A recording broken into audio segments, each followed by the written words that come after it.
Hello everyone, today is 2nd of November, now it's 2 o'clock, middle of the day by Moscow time, and this is Saturday's news update, and I have quite a number of news prepared for this program, and hopefully you will find it interesting, although before I start, let me address all of you, dear friends, and express my gratitude, um, and thank you all for extremely kind words, supportive words that I received yesterday after yesterday's update.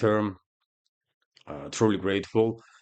It was a good boost that I probably needed. And also, dear friends, many thanks to all the members of our community who donated to this project to continue. And there was quite a few donations yesterday, and I'm extremely grateful for that. So thank you all, dear friends. I get the message. I need to continue this work, and I'm gonna listen to you, dear friends. That's what I'm gonna do, and I will try my best to improve programming, improve my presentation skills. I will work on myself also, and hopefully, with time, I will get better in this. So, thank you very much. Thank you very much. You made my day yesterday, by the way. So, immensely grateful. Let's talk about news now. And well, first of all, short summary of the situation on Ukrainian battlefield. I know military channels obviously are reporting, quite volume of the news on developments in the zone of special military operations. But I will also mention that during the previous 12 to 24 hours, there was significant progress of the Russian armed forces on a number of directions. First of all, Donetsk sector of the front line, where basically, as a result of Russian offensive operations, another settlement became under full Russian control. This one, by the way, on the northern side of Bogayavlenka. Uh, Name is Trudavoe, this settlement. Also, Russian Defense Ministry confirmed information that Shakhterskaya is under full Russian control, which means that this settlement was under Russian control at least for the last number of days, because Russian Defense Ministry usually confirms information about Russian progress in this or that direction relatively late. And I was reporting, by the way, in previous updates about Russian progress in Shakhterskaya area, but this is not all. Russian armed forces established control over the Stepanovka settlement, also over the Ilinka settlement, and their entire this territory that is in gray color now is controlled by Russian troops, as I predicted, dear friends, a couple of days ago, isn't it? And most likely, it will not take more than a week, maybe two, and Kurachovo settlement, which is now divided approximately 50-50 between the sides, most likely Kurachovo, important logistical hub for the Kiev regime on southern sectors, will be completely, fully liberated also. But even this is not all. Russian armed forces, as a result of local scale offensive operations, established control over their this center. I can't say name. I have news, by the way, um, on that. Pershot Ramnevo, whatever the name is for that settlement, by the way. This is the location on the map, and this is the southern flank of Kupiansk sector of the front line. And relatively recently, as you know, I reported about Kruglyakivka settlement being liberated by Russian troops, which basically blocked Kiev regime from relatively easy ways to conduct supply and support operations of the Kiev regime forces on the left bank of the Oskol River. Significant progress, obviously, in just last 24 to 48 hours.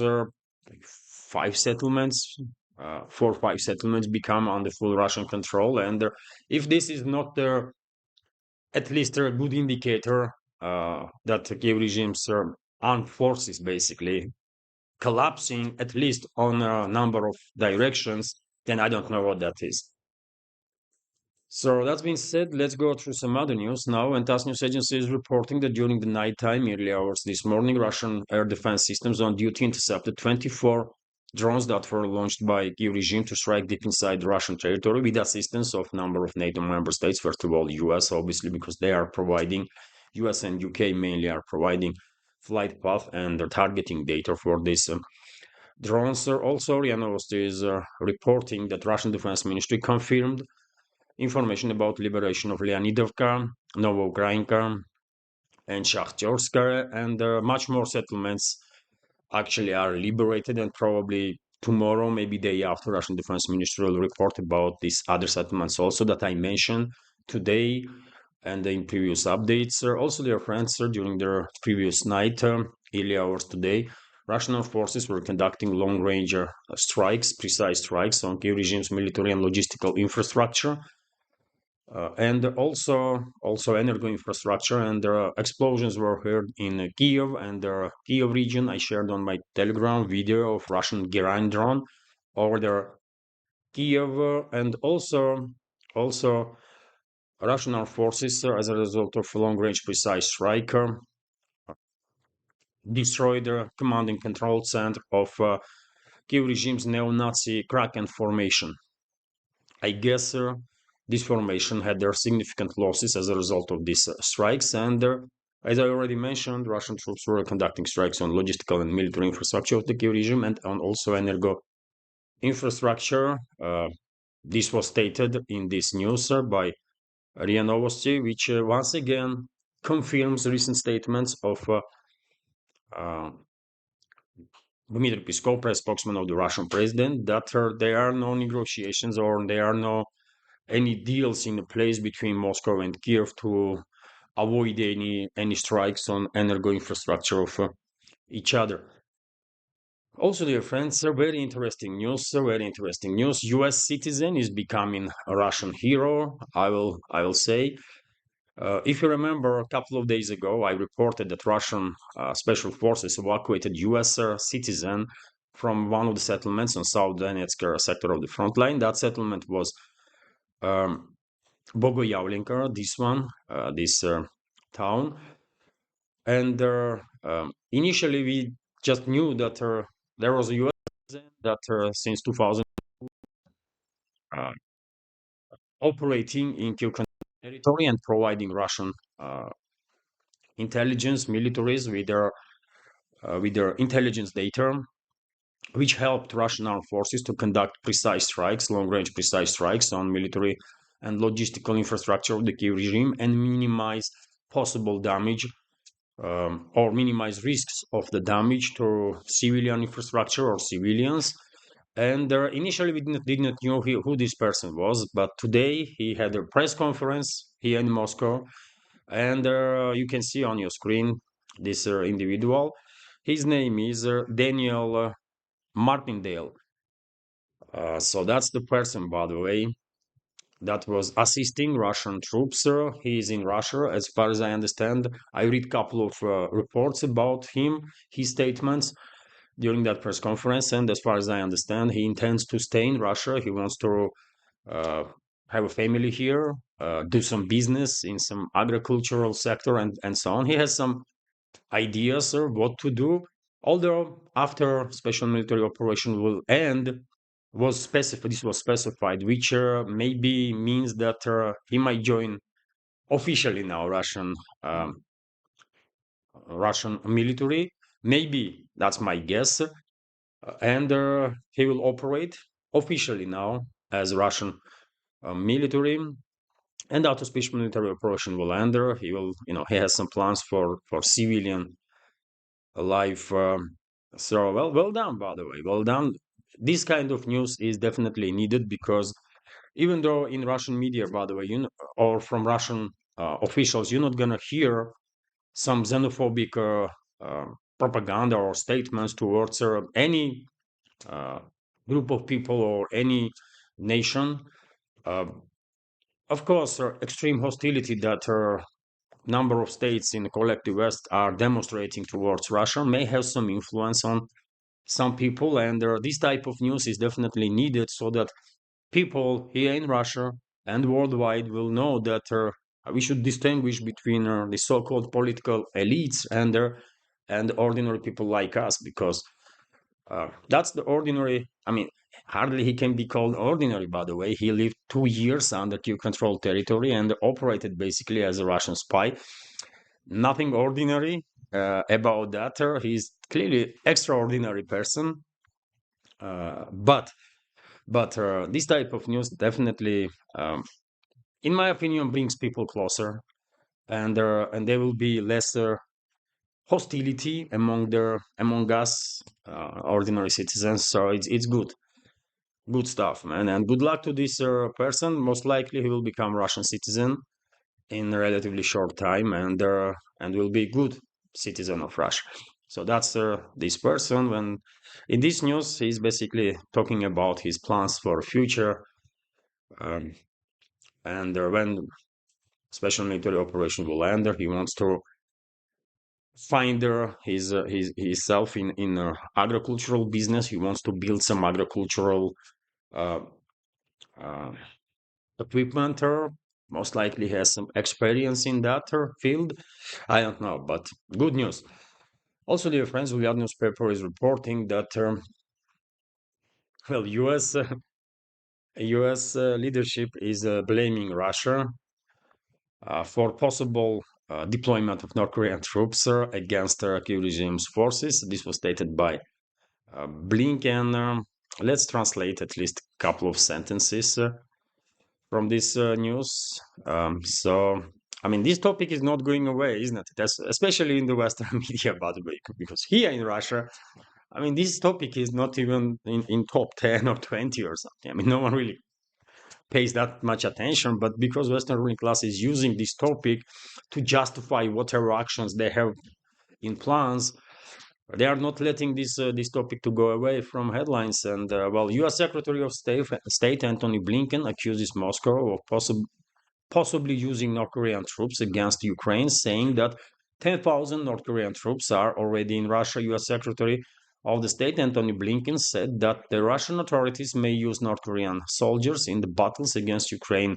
According to Secretary of the State, there are currently about 10,000 North Korean military personnel in Russia, of which 8,000 are stationed in the Kursk region. However, Blinken did not provide evidence of his claims, noting only that their participation of North Korean troops in combat operations may occur in the coming days. Well, we will see. We will see. You know my take on all this topic of North Korean troops in Russia. Russian side, first of all, don't need no North Korean or Vietnamese or Chinese or Indian or any other troops to directly participate in hostilities against the enemies of Russia. Uh, and if you remember a couple of days ago, I said that maybe North Korea asked Russian side not just to train its officers and units of some special forces, but possibly to to let them gain some battle experience. And even though Russia don't need this, and topic itself is quite a headache, right? For many reasons. Uh, I'm not going to be surprised. I'm not going to be surprised if eventually North Korean troops will really participate in some hostilities in the Kursk salient area, for example. Although I don't know, I don't. Why would Moscow agree on that? Really, I can understand that two sides, Moscow and Pyongyang, are building uh, uplifting relationships between the two. There is a comprehensive strategic partnership agreement in place right now, and well, if North Korea asked that, you know what, let our troops gain some battle experience, we need this, let us fight alongside you for very this experience. Maybe Moscow find it difficult to say, you know what, I mean, you may actually make some problems for us by doing so if we will allow you to participate, and therefore most likely there will be no North Korean troops in battles. But who knows? If yes, then probably Moscow just was not able to, uh, you know, disregard this request or ignore this request from Pyongyang. And I can understand why South Korea is Israelis about this topic quite a lot because South Korean troops don't have battle experience, real battle experience, as currently North Korean troops don't. But if thousands of North Korean troops really participate in hostility and gain experience how to operate a modern high intensity in modern high intensity conflict, then of course North Korean troops will have a upper hand in theoretically possible confrontation between North Korean and South Korean troops, or North Korean and South Korean and US troops, because we all know that US has number of bases and military personnel in South Korea. So yes, I mean, um, yet again, as far as I understand, Russia don't really need participation of North Korean troops into battles. As you can see on daily reports, by the way, about progress of the special military operation, Russian side is achieving quite significant progress without any support of militaries of other countries. But yet again, I mean, uh, who knows? Maybe Pyongyang was already persuasive, so Moscow find it difficult to say no, and maybe they will allow at least the officers of the North Korean troops to be in command and control centers to monitor how decision-making process is working. Maybe they will arrive on the front line in some areas, but to participate in direct clashes, I don't know. I don't see it coming, but yet again, time will tell. But in any case, by the way, in any case, this topic clearly hyped up by Western propaganda, by Western ruling class, and because it is the case, I have a question. What plans do they have that they want to justify by this topic of North Korean troops' presence in Russian territory? Probably they have some provocations prepared, and we will find out soon about it, I guess. But still, by the way, if you ask me, I don't see, I still don't believe that North Korean troops will participate in battles. I don't know. They will be trained. They will receive some knowledge, new knowledge, but to directly participate in combat, it might happen, but I'm still skeptical on that. Anyways, let's continue, dear friends. Then TASS news agencies report here that press spokesman of the Russian president, Dmitry Peskov, reacted on recent statements of former and possibly future president of US, Donald Trump, when he stated during his interview or conversation with Tucker Carlson, US journalist, that he basically killed Nord Stream 2 pipelines. Um, well, Russian side find these statements confusing, to put it mildly. Although everyone understands that it's a final phase of this election campaign in US, and that Trump wants to look as tough as possible. I guess uh, he wants to have such an image that he is, uh, toughest leader out there. Okay, we'll understand that this is just political games, and during the election processes, some politicians do make some quite extraordinary claims or statements that not necessarily means much, and probably exactly that has happened with this Nord Stream 2 pipeline story. Let's translate at least one sentence. So the first two lines of the Nord Stream gas pipeline were completed. And basically, Peskov reminded the public that even though, if I spoke about it yesterday, isn't it? Even though, yes, Trump imposed sanctions on Nord Stream pipelines, and there were some issues to complete this pipeline, but Russia completed anyways, right? Uh, Russia completed this pipeline anyways, and that's exactly what Peskov was saying, that the first two lines of the Nord Stream gas pipeline was completed. Therefore, the statement of U.S. presidential candidate Donald Trump about the destruction of the Nord Stream 2 pipeline are still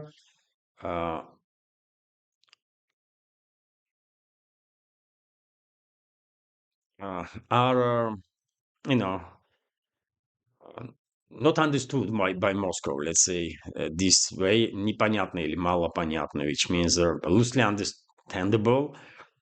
Um, Peskov stated there, and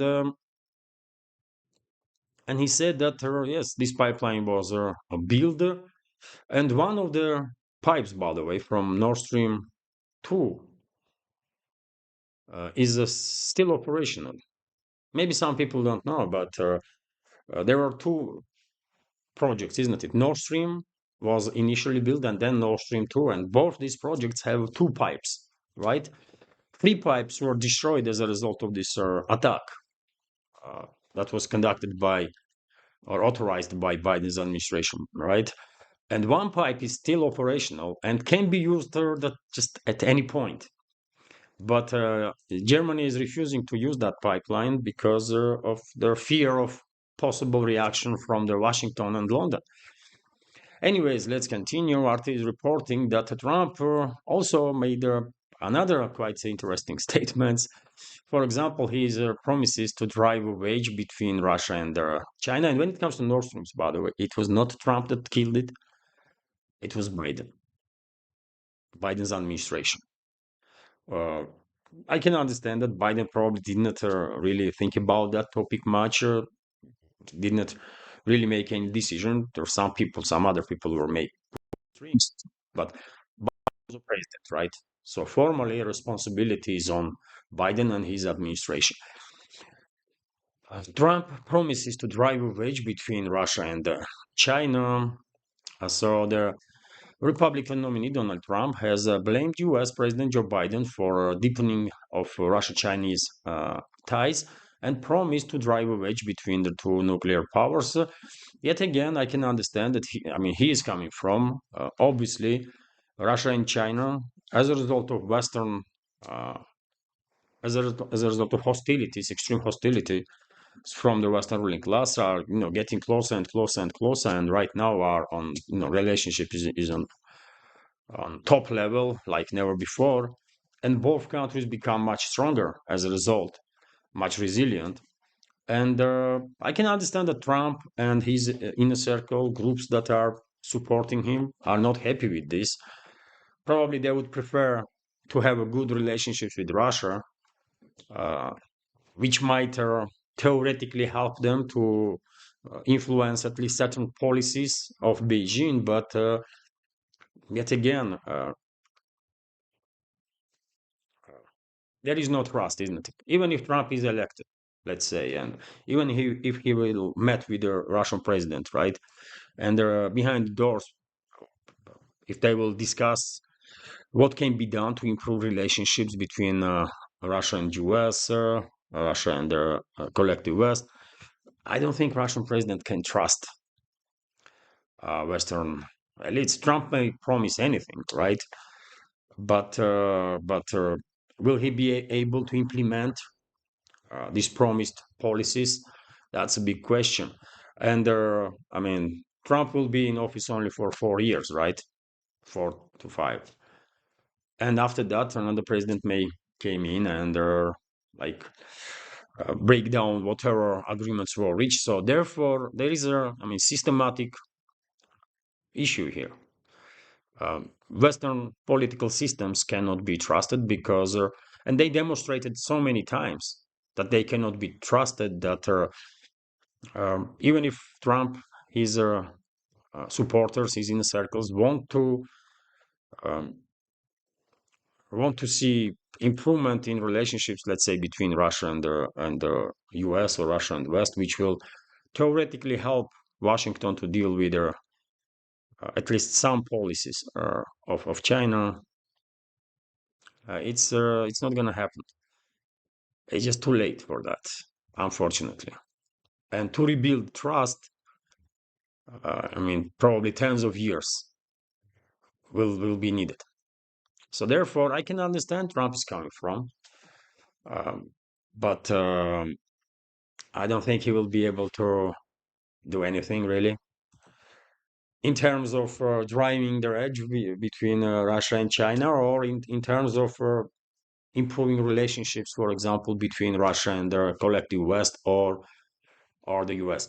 Unfortunately, when there is no trust, there can be no uh, long-term agreements, or there is no predictability with the West, isn't it? You never know what they're gonna come up with, and today they may sign up for one deal, tomorrow they will say it was just we were just trying to fool you. We were not serious, like Minsk one, Minsk two agreements, by the way, isn't it?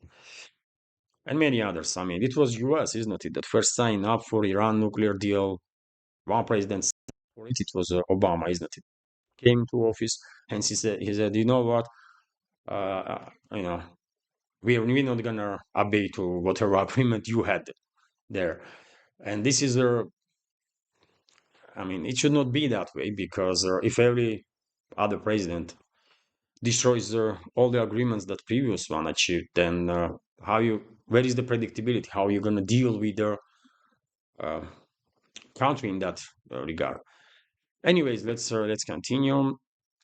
We will see. We will see if Trump is elected, or uh, we will see what kind of policies he will have and his administration. Interfax is reporting that Poland began building defensive fortifications on the border with Russia, with Russia's Kaliningrad region, basically, because that's where Poland is bordering with Russia.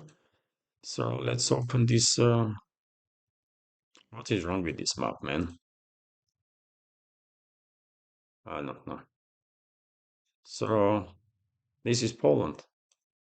This is Poland, by the way, and this is Kaliningrad region of the Russian Federation, which is basically encircled by NATO, one may argue, because on one side is Poland, on the other side is Lithuania and the Baltic Sea. So yes, Poland is building fortifications on the border with Russia. Okay, okay. Um, Das news agencies are reporting that Israeli Air Force conducted over 200 strikes on the targets in the Gaza Strip and Lebanon during the previous 24 hours. Unfortunately, escalation is still on the, situation is still escalating in the Middle East, and well, probably will continue to escalate, because we have, for example, this news that Iran is about to attack Israel again. So Tehran is planning to retaliate for last week's Israeli bombing of Iran before the US presidential election on November 5th. Media outlets reported on Wednesday and Thursday, citing anonymous sources. In the latest escalation in the Middle East, Israel conducted a series of strikes against targets in Iran last Saturday. The attack was in response to a massive barrage of missiles fired by Iran at the Jewish state in early October, which was retaliation for the killing of Hezbollah and the Iranian commanders.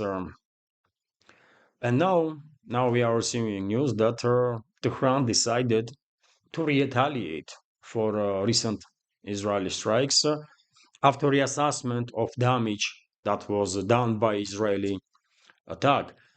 And this is bad news, obviously. This is bad news.